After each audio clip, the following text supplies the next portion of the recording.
सुप्रभात बच्चों, आज हम हिंदी पाठमाला का पाठ 2 संगति का फल पढ़ेंगे। कोयले की दलाली में हाथ मुंह काले हो जाते हैं, इस सच्चाई को सभी जानते हैं। ठीक है, कोयले की दलाली में यानी कि यदि हम कोयले की खदान में रह करके कोई काम करेंगे तो हमारे हाथ मुंह तो काले होंगे ही।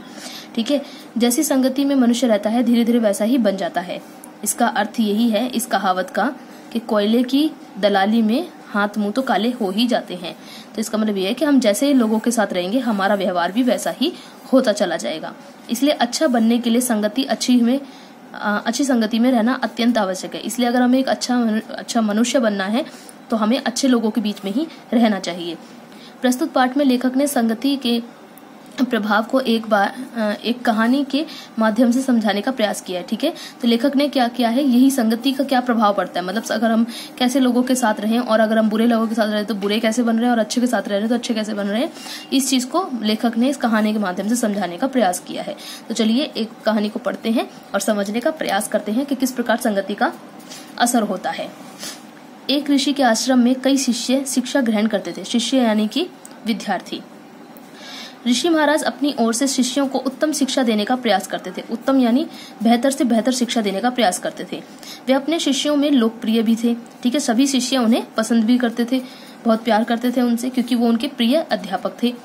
आश्रम के शिष्य अनुशासन प्रिय थे। उन शिष्यों में एक शिष्य शीलभद्र था।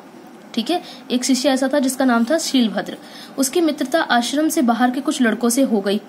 ठीक है, सब लोग आश्रम में जो सब लोग रहते थे वो सब अनुशासन में रहा करते थे, पर लेकिन शीलभद्र ऐसा व्यक्ति था जिसका बाहर के कुछ लड़कों से मित्रता उसकी हो गई थी। उसके साथ घुलने मिलने से वह थोड़ा उदंड हो गया था। उदंड यानी शरारती। ठीक है, बाहर के जो दोस्त थे उसके, उनसे मिलने की वजह से वो उदंड हो गया था, क्योंकि बाहर जो थे, आश्रम से बाहर जो बच्चे थे उनका क्या था, वो अनुशासन में नहीं रहते थे। वो अपनी मनमर्जी से हिसाब से कुछ भी उल्टा सीधा काम करते रहते थे। वो शरारती बच्चे थे। और जब शीलभद्र उन लड़कों से मित्रता करता है तो यह भी शरारती बन जाता है। आश्रम वासियों को शीलभद्र की उदंडता से कई बार परेशानी होती थी। ठीक है, उसकी शरारतों से कई बार लोग परेशान भी होते थे, जो आश्रम के लोग थे। वो ऋषि महाराज से शिकायत करते और ऋषि महाराज शीलभद्र को समझाने की चेष्टा करते, पर शीलभद्र था कि मानता ही ना था। क्यों नहीं मानता था? क्योंकि उसकी दोस्ती बाहर के लड़कों से थी और वो लड़के कैसे थे, शरारती। और वैसे ही सोच का अब शीलभद्र भी हो गया था, ये भी बहुत शरारती था। ऋषि उसे आश्रम से बाहर निकाल सकते थे, पर वे ऐसा करना नहीं चाहते थे। वे उचित अवसर की तलाश में थे ताकि शीलभद्र को सही मार्ग पर लाया जा सके। मार्ग यानी रास्ता।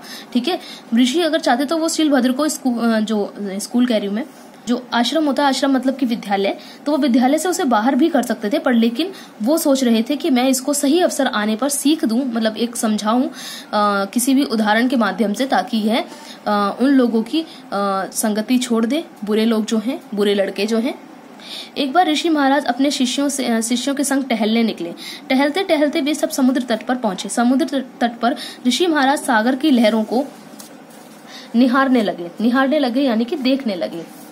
सागर की लहरों के बीच उन्होंने एक समुद्री जहाज को आते देखा।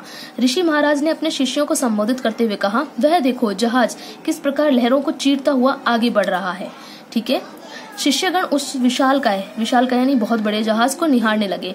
शीलभद्र ने तो अपनी आदत से मजबूर था। उसने ऋषि महाराज से पूछा, यदि यह जहाज पानी में डूब जाए तो क्या होगा? ऋषि महाराज और अन्य शिष्यों को शीलभद्र की बातें अशोभनीय लगी। अशोभनीय यानी कि बुरी लगी। वाकई में ये बात बुरी है। कोई भी किसी भी चीज के बारे में बुरा सोचेगा तो ये क्या अच्छी बात है? ये तो बुरी ही बात है ना। तभी अचानक तेज उठती लहरों के बीच जहाज डगमगाने लगा। देखते ही देखते जहाज अथाह यानी जिसकी कोई था ना हो, मतलब जिसका कोई अंत ना हो। ठीक है, वो इतना गहरा कि कोई उसकी तली को ना देख पाए, सागर में विलीन हो गया यानी खो गया, मतलब एक बहुत गहरे सागर में वो खो गया जहाज। अब वो जहाज उसमें डूब चुका था। शिष्यों के चेहरे पर उदासी उभर आई। शीलभद्र भी उदास हो आया। उसने ऋषि से महाराज से पूछा, ऋषिवर क्या सभी यात्री डूब गए होंगे? ठीक है, किसने पूछा? शीलभद्र ने पूछा। ऋषि महाराज ने कहा, हाँ, उनमें से अधिकतर पापी होंगे, उन्हें पाप का दंड मिला होगा। एक शिष्य ने प्रश्न किया, ऋषिवर उनमें से कुछ पुण्य आत्मा भी तो होंगे, उन्हें क्यों दंड मिला? यानी कि जो जहाज में जो लोग थे, मान लीजिए कई सारे लोग थे, उनमें से कुछ लोग ऐसे थे जो पापी थे, पर लेकिन पापियों के साथ साथ पुण्य आत्मा जो लोग थे उनको भी दंड मिला। तो यही वो पूछ रहा है शिष्य कि ऐसा क्यों हुआ। ऋषि महाराज ने कहा, जब पुण्य आत्मा पापियों के साथ हो तो उसे भी दंड का भागी बनना पड़ता है। ठीक है, क्या होता है कि कोई अच्छा व्यक्ति जब बुरे इंसानों के साथ होता है तो जब बुरों को दंड मिलता है तो अच्छा भी, क्योंकि वो उनके साथ था इसलिए अच्छे व्यक्ति को भी दंड मिलता है। ऐसा कहकर ऋषि महाराज वहां से चल पड़े। उनके साथ साथ शिष्य भी चलने लगे। रास्ते में शीलभद्र ने रेत पर पड़ा एक शंख उठा लिया। शंख पाकर वह बहुत खुश हुआ। अभी कुछ दूर चला ही था कि उसके हाथ पर चींटियां रेंगने लगी। वास्तव में शंख के अंदर एक कीड़ा मरा पड़ा था, इसी कारण शंख में चींटियां घुस आई थी। चींटियों के काटने से शीलभद्र छटपटा गया और क्रोधवश उसने शंख को समुद्र में फेंक दिया। ऋषि महाराज ने सोचा कि शीलभद्र को शिक्षा देने का यह उचित अवसर है। उन्होंने उससे पूछा, वत्स, तुमने इतना अद्भुत शंख पाया पर उसे पानी में क्यों फेंक दिया? शीलभद्र बोला, ऋषिवर, शंख के अंदर चींटियां थीं जो मुझे काट रही थी, इसी कारण मैंने शंख को पानी में फेंक दिया। वत्स, क्या तुम्हें सभी चींटियों ने काट खाया था? ऋषि महाराज ने पूछा। नहीं, उनमें से कुछ चींटियों ने ही काटा था, शीलभद्र ने उत्तर दिया। तो इसका अर्थ यह हुआ कि उदंड चींटियों की संगति के कारण ही अन्य चींटियों दंड की भागी बनी, है ना? ऋषि महाराज ने शीलभद्र से पूछा। शीलभद्र ने शायद ऋषि महाराज की बातों का अर्थ समझ लिया था। क्या आपने भी उनकी बातों का अर्थ समझा?